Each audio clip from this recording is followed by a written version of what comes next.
Hey viewers, me and team here. Welcome to another Starcraft 2 match. This time I will be in the red as Protoss, and my opponent will be the aptly named ZergTears, the blue Zerg, yes.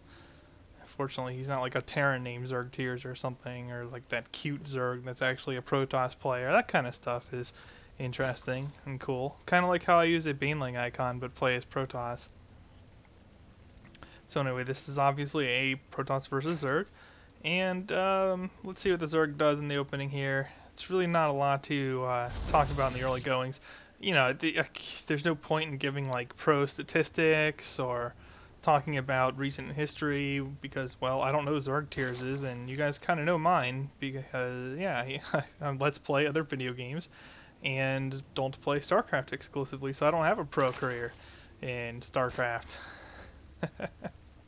So there's really not a lot to say in the early goings, other than that my opponent is going for a 13 hatch. I guess he really wants to get that down as fast as possible, and he's replacing the drone now. So he's going fast expand. I don't usually try to interrupt the Zerg fast expand directly. Very often I will go with some fast 2-gate pressure on it, and even some of the higher ranked guys I've played against tend to have some reasonably even exchanges. It's just hard to deal with that really early 2-gate pressure on a fast expansion. And so many Zergs just go fast expand that I just do it. But anyway, I'm going a lot more standard here with the 9 pylon, 12 gateway, and a cyber core. And one thing I should say I don't do against Zerg is I don't wall off right away. Yeah, I know you risk some 6-pull action, but I think that my micromanagement is good enough to beat 6 pulls. So if they want to throw down the micromanagement gauntlet, well, so be it. I do eventually block off. This is long before even the fastest speedling timings. In fact, this is only about a minute later than a 6-pull hits, and I'm walled off anyway. But this just helps out the early economy a little bit more, helps you get more probes. Notice I'm also not picking up gas right away, trying to get as many probes as possible. Still, even with the Zerg on the harvester count, although since he has an expansion and is droning up, he can expect to take a lead on that shortly. One thing also is that my opponent has incredible APM. Like, what the heck are you doing with it? But he certainly is impressive APM, so there you go. Anyway, 4 gateways. I will go 4 gateways in most of my games unless I'm given incentive to do something else. I'm not sure what he saw when he scouted me actually. He saw at least 2 gateways. I'm pretty sure he saw the cyber core also. So I guess he didn't get scouting information he could have had. Right now I only have a couple zealots, but I am going 4 gate, and he does not know this. He has dropped some spine crawlers. I think what he's doing here, based on what I've seen so far from him in game, and I looked at his replay once just because I was curious, because I was so perplexed. I think he's trying to be Spanishiwa, Vile Spanishiwa. I think he's trying that, but that's usually centered on extremely good scouting, and he just has no information right now. So that's gonna.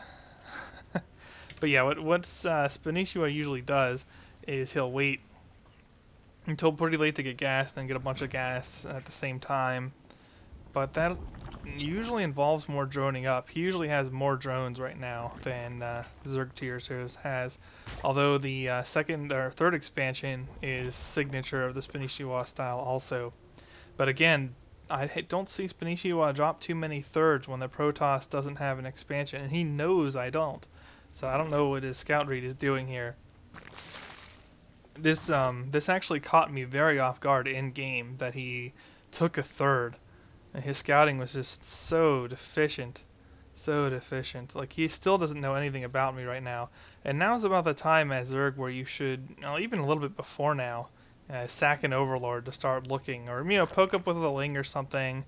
And if you see what you need to see with one Ling, then that's great. If not, then sack an Overlord. But I say this as a Zerg player, you can't just sit blind with this scouting information. This tells you nothing at all. The only thing this tells you is that I didn't go 1 gate into Stargate or something and try for a Void Ray attack really early in the game. That's all you see from him.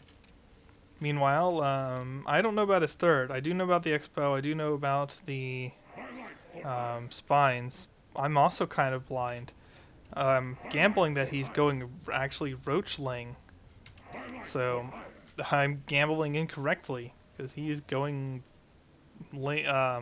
Speedling and Carapace level 1, but he has no units, just almost double my Harvester count.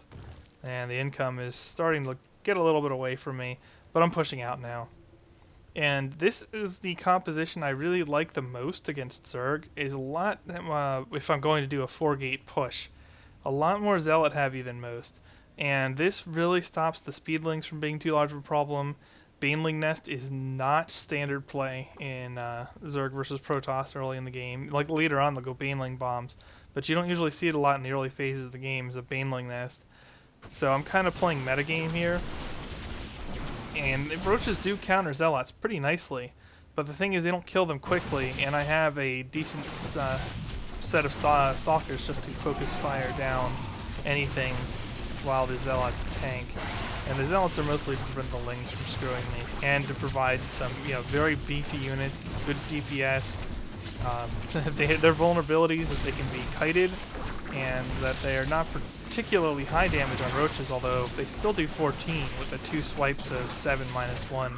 So they're not insignificant to roaches. Roaches out DPS them and have close to their hit points, but they still tank very well while the stalkers work on the roaches. But the Zerg player just didn't build units ever. I mean, he had 2 spine crawlers, but he really needed more than 4 spine crawlers unless he was going to pick up a roach warren and get a lot of roaches out. Really what the Zerg has to do in this situation is cut drones. If somebody's 4-gating you like this, you cannot afford to just keep building drones. And if you do cut drones to build units, you'll still be ahead if you get your composition of drones versus units correct.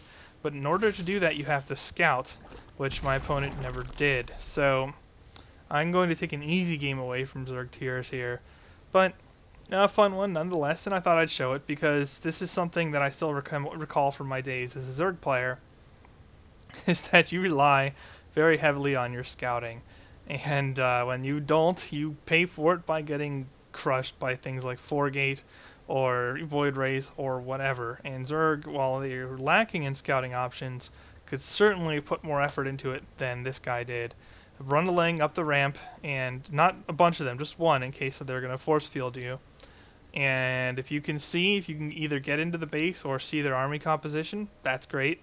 If not, sack the Overlord. I guess he was getting an Overseer, but it's way too late in the game. Anyway, that'll be a good game. Thumbs up if you liked the video, and I will see you in the next one. TheMeInTeam signing off.